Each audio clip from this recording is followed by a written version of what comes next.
In this video, our goal is to advance our knowledge on the normal probability distribution. Without any further ado, let's get started. So, we first want to start off with a reminder on the properties of the normal distribution that was discussed in an earlier module. Recall that the first property of the normal distribution is that the middle value is usually the mean or the average value. The mean value coincides with the median and the mode.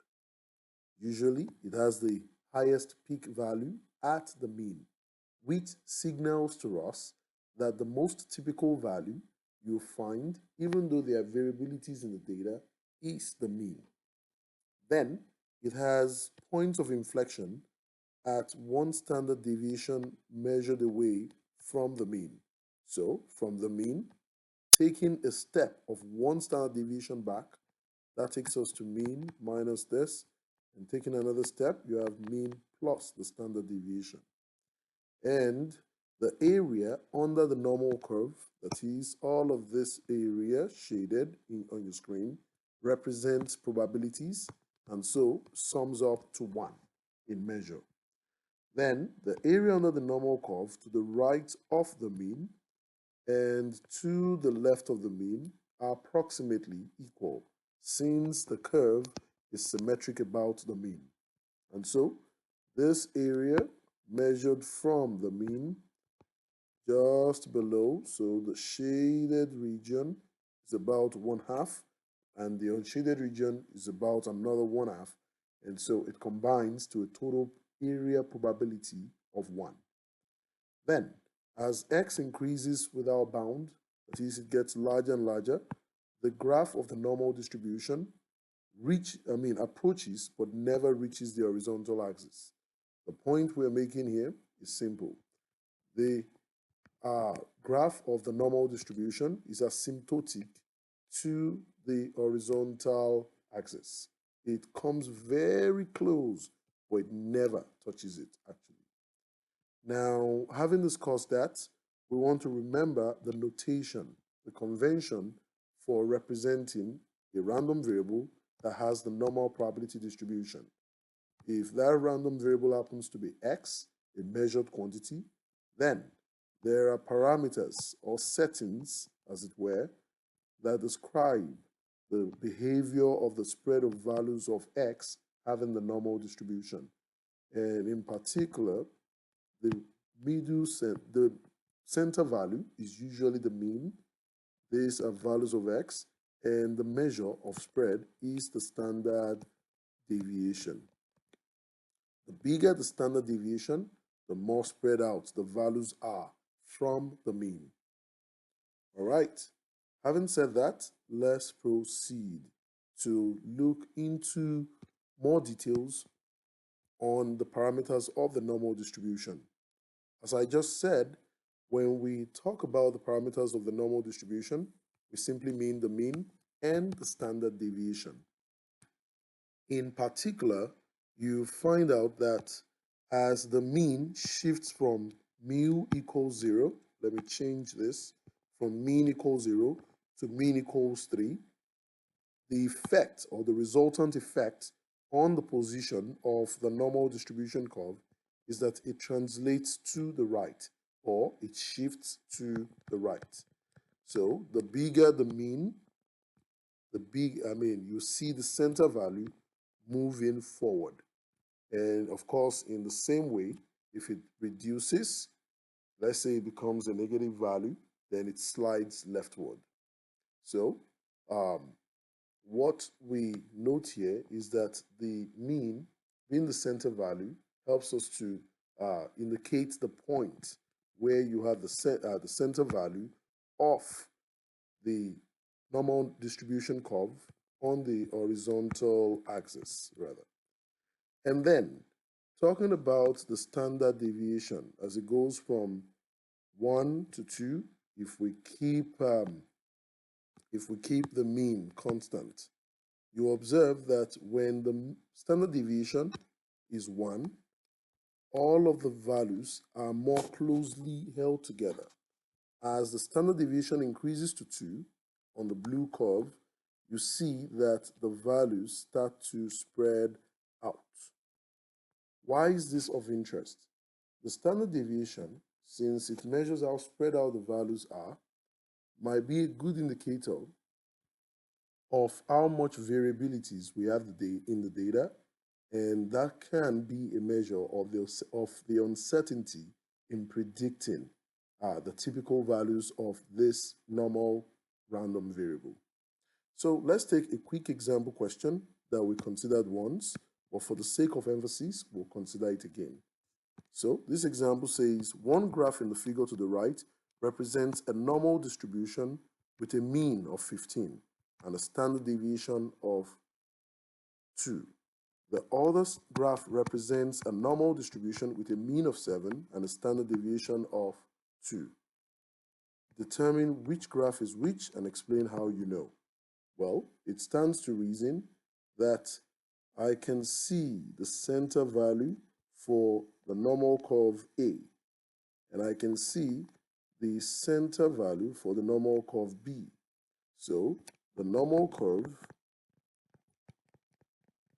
could be A or B, and the one with A is the one whose mean is equal to 7, and of course the standard deviation is 2, and this for B, the mean is 15, and the standard deviation is also 2.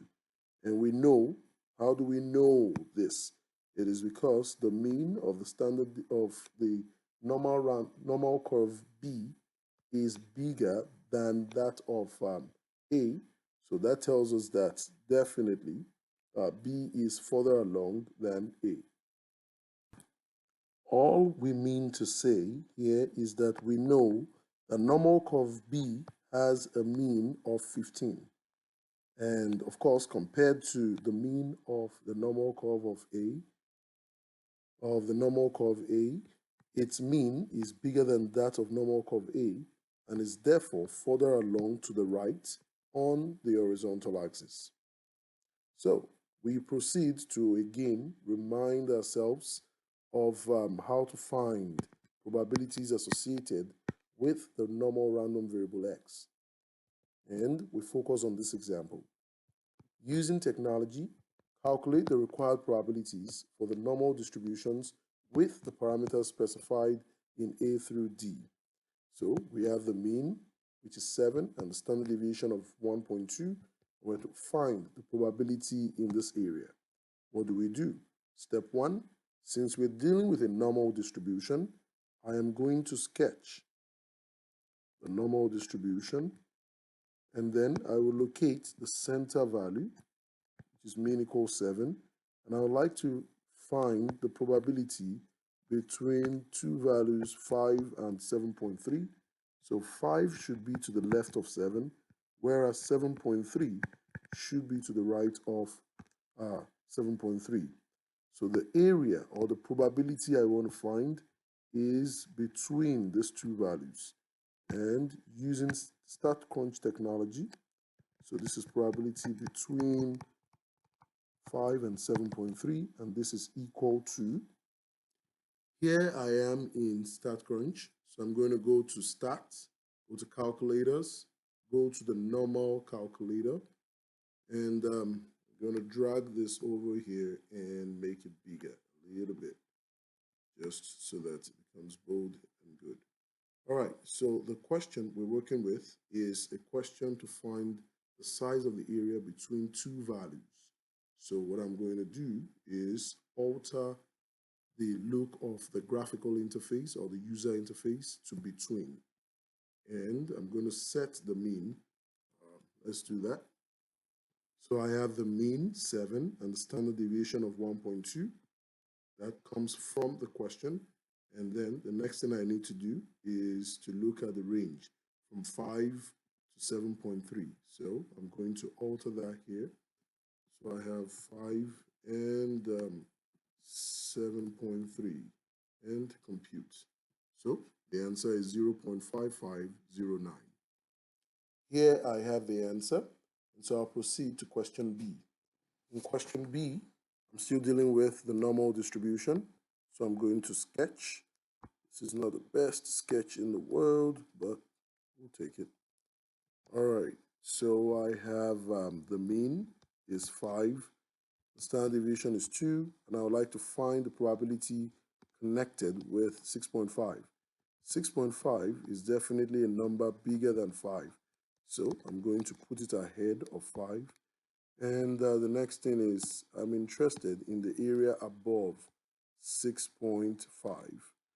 Okay, so with that said, probability of x greater than 6.5 will be equal to, I will need to set these parameters in the normal distribution calculator. So I'm going back to start crunch. This time I don't want an area between, I want the standard.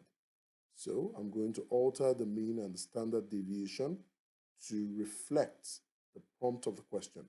The mean is 5, the standard deviation is 2. So here we go.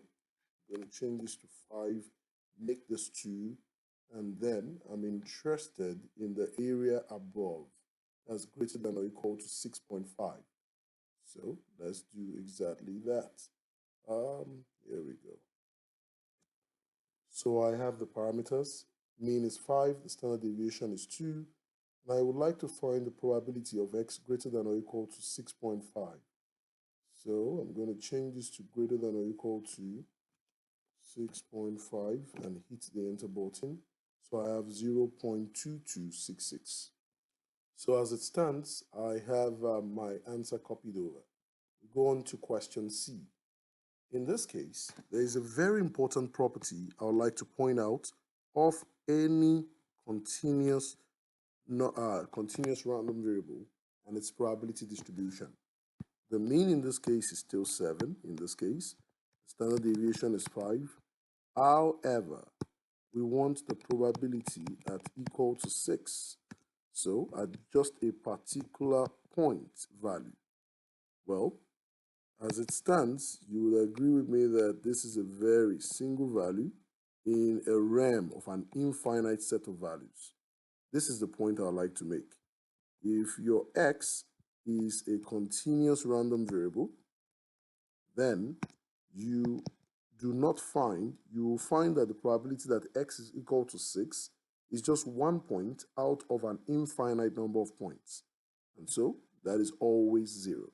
So anytime you see x equals 6 or x equals a particular any other number, and your x is a normal random variable, the resulting probability is very much what? 0. It does not cover any interval, and so it's 0.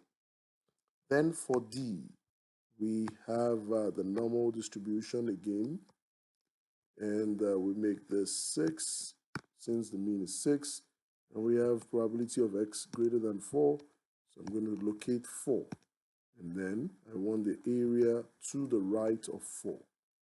So I'm good to go. And I will go back to start crunch. I will set up the appropriate parameters. Again, remember the parameters are 6 and 3. So I'm going to type 6 and 3, and I want the area greater than 4. Hit enter. So I have 0.7475. So based on the answer, we have the solution for this, 0.7475. Well, the problems we have considered so far are a little bit mechanical, so it might be a good time to consider an applied problem. And that takes us to the next example. In this example, we are told that the average number of acres burned by forest and ring fires in a large county in the West is 5,300 acres per year, with a standard deviation of 750 acres. The distribution of number of acres burned is normal. The last sentence there, the distribution of number of acres burned is normal, tells us that we're dealing with a random variable that has a normal distribution. That random variable is the number of acres burned. I'm going to represent it by x, and since the distribution is normal, I can write it has a normal distribution, and so I'm going to need the mean, and I'm going to need the standard deviation, which are descriptors of the center and spread of values of the number of acres bond. This is provided in the question, so I am ready to go. For the average, it is 5,300 acres, and for the standard deviation, you have 750 acres. Now, we would like to compute the probability that more than 6,000 acres will be burned in any year. So, first, I would have a graphical representation of the distribution. The mean is 5,300, and I would like to look at the probability more than 6,000. So I need to locate 6,000. And for more than 6,000, that will be the area above 6,000. And so, to begin with, this means this question is probability of x more than 6,000. And that will be equal to the size of this area. StatCrunch can help us with that. So I'm going to plug in 5,300 and 750 in StatCrunch. So here we go. So I have 5,300 and 750. And I am interested, going back to the question, in the area greater than what, 6,000. So greater than or equal to 6,000, 6000, enter, and I have 0.1753. So that's my answer. So 0.1753. Question B. What is the probability that between 3,500 and 5,200 acres will be burned? So again, I have my sketch. I have my center value, 5,300. I will locate 3,500 to the left of 5,300. 5,200, that is also, we have a tiny squeeze here. I'll pretend to just drop that there. And I am going to shade between these two. So this is the case of probability between 3,500 and 5,200. So this is something that will require the StatCrunch. So I'll go to between, and I still have the right parameters. I like it that StatCrunch always retains the latest parameters even when you switch between the two user interfaces. So then we go on to, we need to key in 3,500 and 5,200. So let's do that. So 3,500 and 5,200. And we're going to hit the compute button. Now that we have the answer, we can take that back to our working board. So I have 0.4388. Now let's see the next question.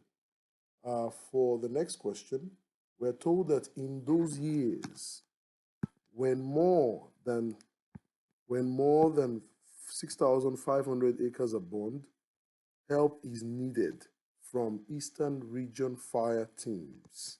So in other words, help is only needed if more than 6,500 acres are burned.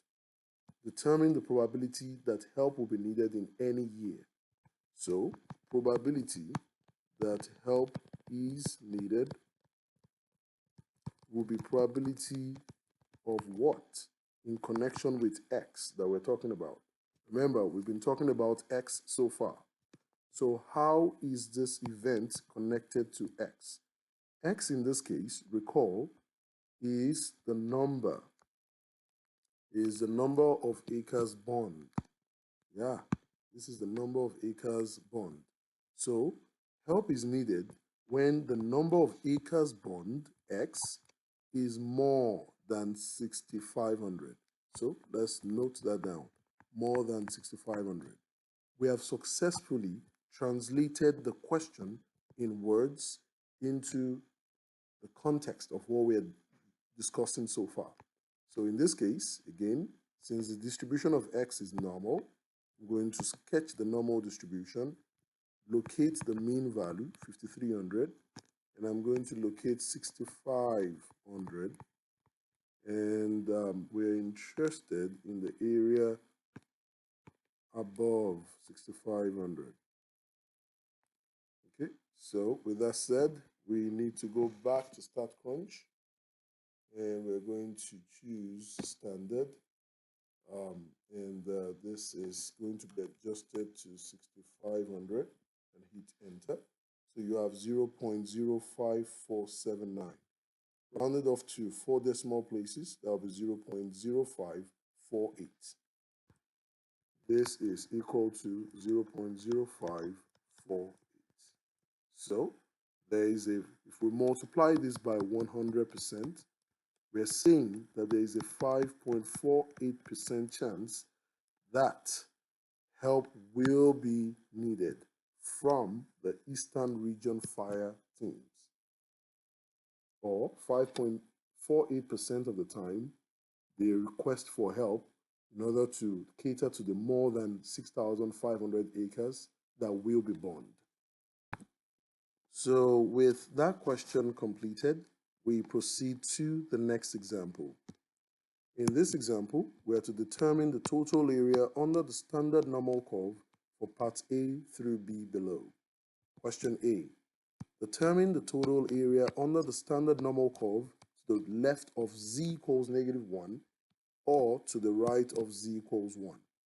A couple of recalls. Let's recall that when we talk about the standard normal distribution, it is represented by the standard normal random variable z that has a mean of 0 and a standard deviation of 1. Well, at this point, it tells us that the look of the distribution of z is something of the sort. The mean, which is always in the 0 in the middle, and we want to, in particular, consider the area to the left of z equals -1. I would locate -1 to the left of 0 on the horizontal axis, and I'm interested in the area to the left of this value. So to the left of this value, I have this area, and then to the right of z equals 1. So I need to locate z equals 1. These are values of z, and I want the area to the right. So area to the right. So in total, I would like the size of this area plus the size of this area. That is my answer in this case. Okay, let me use a rectangle or triangle rather. So in this case, we are interested in probability of z less than -1 plus or probability of z greater than 1. Let's see what that turns out to be. In order to get started, I will go back to my StatCrunch. I need to set this to standard. There are a number of ways to actually do this, but I'm going to go with this approach first. I can first take the set of the mean and set of the standard deviation, and in this case, we are interested in the area less than -1. So let's do that. So less than or equal to -1, and I will compute that. That is 0.15865525. This answer, I have taken that right here. So that's the answer for the first piece. Let me use some color coding. The green is the green, and I'm about to generate the answer for the orange one here, which is probability of z greater than 1. So I'll go back to StatCrunch. I'll change this to greater than, and I'll alter this and make it 1 and compute. So I have that same value. So it's just the same value multiplied by 2 or added to itself. Based on this result, I will take it back to my working board, and this is this value multiplied by 2, which is equal to 0.3173, taken to 4 decimal places. Then for question B, determine the total area under the standard normal curve to the left of z equals negative 0.56, I will locate the middle or the mean of z, which is 0, and I'll locate negative 0.56, and I'm interested in the area to the left. So to the left of negative 0.56 and to the right of positive 1.24. So that will be right here. And in this case, we're going to get this size and then this size. So sizes of these areas. So I will go back less than or equal to negative 0.56, I believe. Yep, just to be sure. And we compute that. So that is 0.28773972. Okay, I'll take that to my working board. So that answer is provided here. Then plus the area to the right of 1.24.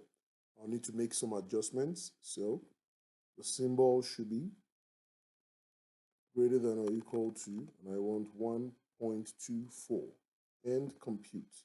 This is given by this value, so I'll take that also to my working board. So here it is, and what is the addition of this? 0.3952 rounded to 4 decimal places.